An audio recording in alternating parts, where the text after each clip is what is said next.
अध्यक्ष महोदय, पाकिस्तान की वर्तमान स्थिति अब जग जाहिर है। जिस देश ने आतंक को अपनी विदेश नीति का औजार बना लिया, वह अंततः अपने ही जाल में फंस जाता है। पाकिस्तान की नीति और चरित्र को लेकर कोई भ्रम नहीं रहना चाहिए। यह एक ऐसा देश है जो वैश्विक आतंकवाद की नर्सरी है और उन्होंने इसको अपनी स्टेट पॉलिसी का भी एक आधार बनाया हुआ है। अध्यक्ष महोदय, ऑपरेशन सिंदूर के दौरान पूरी दुनिया ने देखा है कि पाकिस्तान में सरकार आतंकवादियों के लिए स्टेट फ्यूनरल का इंतजाम कर रही है और सैन्य अधिकारी भी आतंकवादियों के जनाजे में भाग लेते हैं। यह वही देश है जो सीमा पर सैनिकों से लड़ने का साहस नहीं जुटा पाता, इसलिए निर्दोष नागरिकों, बच्चों और तीर्थयात्रियों को आतंकवाद का निशाना बनाता है। पाकिस्तान की सेना और आईएसआई आतंकवाद को एक प्रॉक्सी वार के रूप में अध्यक्ष महोदय इस्तेमाल करती हैं और उसके सहारे वे भारत को डिस्टेबलाइज करने का सपना देखती हैं। अध्यक्ष महोदय, मैं लोकतंत्र के मंदिर में खड़े होकर यह बात कह रहा हूं कि भारत को 1000 कट्स देने का सपना पालने वालों को नींद से जग जाना चाहिए। यह मोदी जी के नेतृत्व वाला नया भारत है जो आतंकवाद के खिलाफ किसी हद तक जा सकता है।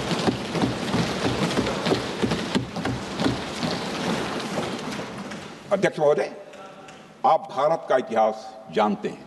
देखिए, हमने कभी भी किसी की 1 इंच जमीन पर आज तक कभी कब्जा नहीं किया है। हम यह भी जानते हैं कि युद्ध अपनी बराबरी वालों से करना चाहिए। ऐसा गोस्वामी तुलसीदास जी ने लिखा है और गोस्वामी तुलसीदास जी कहते हैं कि नीति ऐसी ही होनी चाहिए। प्रीति और बैर बराबरी वाले से ही करनी चाहिए। शेर यदि मेढकों को मारे तो उसका बहुत अच्छा संदेश नहीं आता है अध्यक्ष महोदय।